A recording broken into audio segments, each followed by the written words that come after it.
छत्रपती संभाजीनगर सामाजिक न्याय विभागामध्ये प्रादेशिक उपायुक्त पदावर कार्यरत असलेल्या जयश्री सोनकवडे यांची बहुजन समाज पार्टीने निलंबन करण्याची मागणी केली आहे।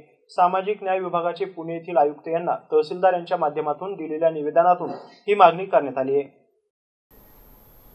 सामाजिक न्याय विभागाच्या वतीने मागासवर्गीयांच्या हितासाठी असलेल्या योजनेची परिपूर्ण प्रभावी जाणीवपूर्वक अंमलबजावणी न करणे, ॲट्रॉसिटी पीडित व्यक्ती कुटुंबांना सरकारच्या वतीने निधी न देणे, घरकुल न देणे, महापुरुषांच्या जयंती साजरी करण्यासाठी शासनाचे बजेट असताना देखील जयंतीचे कुठलेही उपक्रम घेतले जात नाही।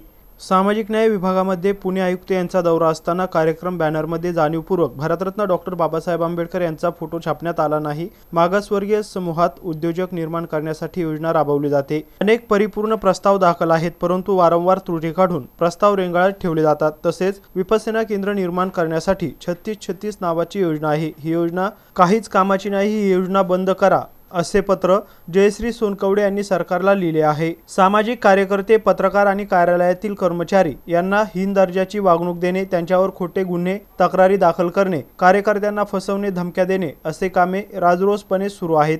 या त्रासाला कंटाळून जयश्री सोनकवडे यांच्या विरोधात अनेक तक्रारी सरकार आणि पोलीस दरबारी आहेत। त्यांच्या स्वतःच्या कार्यालयातील सर्व कर्मचारी यांनी त्यांच्या विरुद्ध उपोषण देखील केले होते। एवढेच नाही तर माजी विरोधी पक्षनेते विजय वडेट्टीवार यांनी विधानसभेत सोनकवडे यांच्यावर कार्यवाही करण्यासाठी आवाज उचलला होता आणि आताचे विरोधी पक्षनेते अंबादास दानवे यांनी देखील आयुक्तांना निवेदन दिले आहे। जयश्री सोनकवडे यांना निलंबित करण्यात यावे, अन्यथा पक्षाच्या वतीने मोठे जन आंदोलन उभारले जाईल असा इशारा यावेळी देण्यात आलाय। निवेदनावर संघपाल सोनवणे, जिल्हा उपाध्यक्ष छत्रपती संभाजीनगर संदीप सुरडकर, माजी जिल्हा उपाध्यक्ष संदीप जोगदंडे, सिल्लोड सोयगाव विधानसभा अध्यक्ष ज्ञानेश्वर साबळे, विधानसभा उपाध्यक्ष भाऊसाहेब सुरडकर, विधानसभा सचिव भास्कर सरोदे, बाबा, ज्येष्ठ नेते आकाश देखणे, संतोष जोगदंडे, राहुल माहुळकर, सुनील सोनवणे, सनी शिंदे, भाऊसाहेब जोगदंडे, भूषण मोरे, उत्तम साबळे, सुमेध साबळे आणि इतर कार्यकर्ते यावेळी उपस्थित होते। जगदीश नारळे, एमसेन न्यूज, सिल्लोड, छत्रपती संभाजीनगर।